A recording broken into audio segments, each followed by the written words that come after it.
A very fresh good morning to all of you. Hope you all are fit and fine at your home and safe from corona. And today we are starting new chapter of political science class 11th book part A. Chapter name is judiciary. Chapter name is judiciary. In this chapter we will read about judiciary system, what is judiciary, and composition of Supreme Court, composition of High Court and लोक अदालत. Okay, 3 topic cover करेंगे हम इसमें.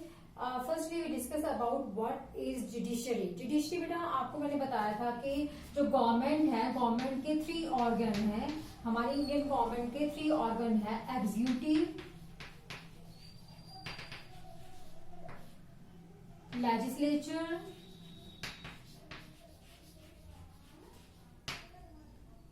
And judiciary. तो बेटा तीनों के तीनों जो ऑर्गन हैं, तीनों मिलके काम करते हैं, तीनों एक दूसरे पर कंट्रोल करते हैं. कोई भी मिस यूज नहीं कर पाता अपनी पावर्स का. ओके, और इनकी जो पावर है वो हॉरिजॉन्टल पावर है बेटा. इनकी पावर जो है हॉरिजॉन्टल पावर है. इनकी जो सेम पावर है, सबकी जो पावर है वो सेम पावर है. ओके, तो फर्स्ट हम देखो जो लेजिस्लेचर है वो क्या करती है, मेक लॉ. एंड एग्जीक्यूटिव जो है उन लॉ के ऊपर काम करती है, लागू करती है, उनके अकॉर्डिंग काम करती है. एंड जुडिशरी जो है उनकी जजमेंट करती है. जो भी कानून बनाए जाते हैं कॉन्स्टिट्यूशन के अकॉर्डिंग, जो भी कानून बनाए गए हैं उसके अकॉर्डिंग जो है जुडिशरी और बाकी सारे जो ऑर्गन है वो काम करते हैं. जुडिशरी जो है वो लेजिस्लेचर के ऊपर भी, एग्जीक्यूटिव के ऊपर भी, and executive, legislature and judiciary के ऊपर कंट्रोल करती है. इस तरह से लेजिस्लेटिव जो है वो एग्जीक्यूटिव एंड जुडिशरी के ऊपर कंट्रोल करती है. इनके तीनों एक दूसरे के ऊपर कंट्रोल करती हैं. तो कहीं ना कहीं तीनों ऑर्गन जो है बहुत ज्यादा इंपॉर्टेंट है. हमने एग्जीक्यूटिव के बारे में पढ़ा, लेजिस्लेचर के बारे में पढ़ा, और थर्ड ऑर्गन जो है जुडिशरी के बारे में पढ़ रहे हैं. What is judiciary?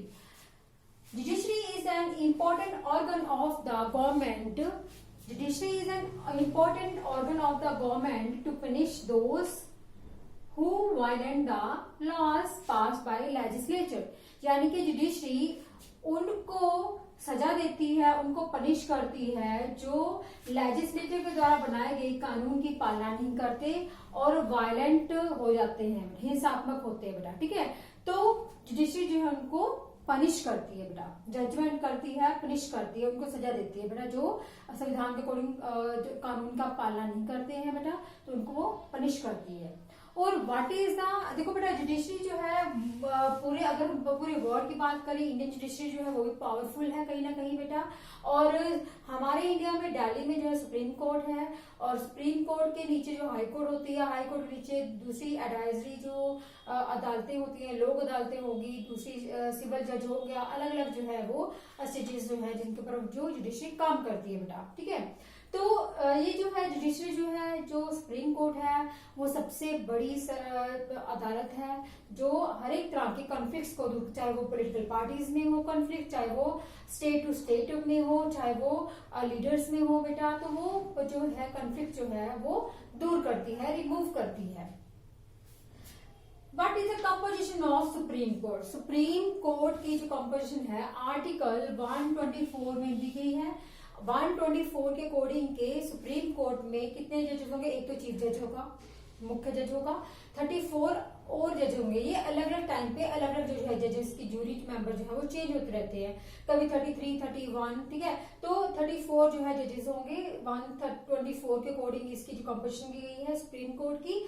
और ये जो है एक गार्डियन है, सुप्रीम कोर्ट जो है वो कॉन्स्टिट्यूशन की गार्डियन है, यानी कि संविधान की पालना कर, संविधान की रक्षा करती है बेटा. ओके, तो इसमें जो सुप्रीम कोर्ट है, सुप्रीम कोर्ट में जो मुख्य जज होता है, चीफ जस्टिस होता है बेटा, उसको अपॉइंट कौन करता है? उसको अपॉइंट जो है बेटा कौन करता है? प्रेसिडेंट करता है. यानी कि चीफ जस्टिस ऑफ इंडिया को अपॉइंट कौन करता है? प्रेसिडेंट. प्रेसिडेंट होती है. और रिटायर्ड जो जज होते हैं, रिटायर्ड चीफ जज होते हैं बेटा वो होते हैं साथ में. प्राइम मिनिस्टर होता है बेटा.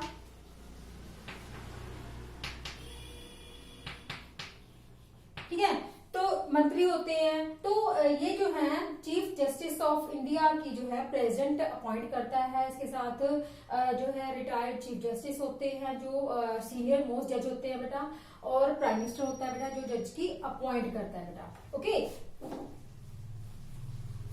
अब जो जज होता है वो कितने ईयर तक जो है वो कोर्ट में काम कर सकता है? वो 65 ईयर्स तक, 65 ईयर्स जो होती है एज होती है, 65 ईयर्स तक जो है chief justice of India supreme court में काम कर सकता है। आफ्टर दैट वो रिटायर्ड हो जाता है बेटा। ओके, अब इसके बाद जो है कि इसको इसकी पदवी से किस तरह से निष्कासित किया जा सकता है, मतलब जब तक ये अपना टाइम पीरियड कवर नहीं करता, पूरा नहीं करता, उससे पहले भी इसको इसकी पदवी से हटाया जा सकता है इम्पीचमेंट के थ्रू।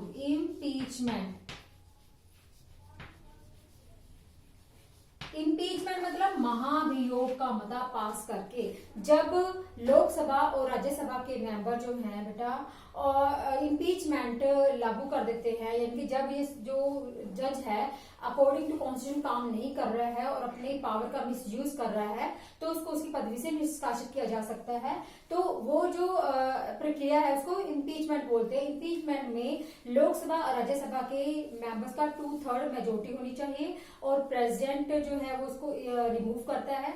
जब अगर इसके 2/3 मेजोरिटी अकॉर्डिंग इसका मता पास हो जाता है, नो कॉन्फिडेंस लागू हो जाता है और इम्पीचमेंट जो है वो कर दिया जाता है, यानी कि इसको निष्कासित कर दिया जाता है। 65 ईयर से पहले भी इसको इसकी पदवी से निष्कासित कर दिया जाता है इम्पीचमेंट के थ्रू बेटा। ओके, और उसमें क्या है, लोकसभा और राज्यसभा के मेंबर्स की 2/3 मेजोरिटी होना बहुत जरूरी होता है बेटा। इसके पास बहुत सारी पावर होती है, सुप्रीम कोर्ट के जज के पास बहुत सारी पावर होती है, इसको बहुत सारे अलाउंसेस मिलते हैं बेटा। ठीक है, अगर हम बात करते हैं कि इनकी जो सैलरी है, सैलरी इतनी ज्यादा नहीं होती है, लेकिन इनको जो अलाउंस मिलते हैं, इनको भत्ते मिलते हैं, इनको जो जैसे कि घर हो गया और इनको फैसिलिटी जो मिलती हैं बहुत ज्यादा मिलती हैं, वो इसकी जो सैलरी होती है वो डबल ट्रिपल कर देती है बेटा। ओके, अब नेक्स्ट है कंपोजिशन ऑफ हाई कोर्ट। अब जो हाई कोर्ट है, जो अलग अलग स्टेट, पंजाब और हरियाणा की एक जो है वो हाई कोर्ट है और पंचकुला में है बेटा। तो इसमें जो है, इसमें भी 124 आर्टिकल के अकॉर्डिंग जो है अपॉइंट किया जाता है जज जो है बेटा। इसमें एक जो जज होता है, बाकी जो होते हैं दूसरे रिटायर्ड जजेस होते हैं, सीनियर मोस्ट जजेस होते हैं जो मतलब रिटायर हो चुके होते हैं। जैसे अभी 59 जजेस होते हैं और इसमें 39 तो होते हैं परमानेंट और 17 जो होते हैं वो एडिशनल होते हैं, जजेस होते हैं बेटा। ठीक है, इनकी भी टाइम के अकॉर्डिंग जजेस की गिनती बढ़ती या घटती रहती है बेटा। और जो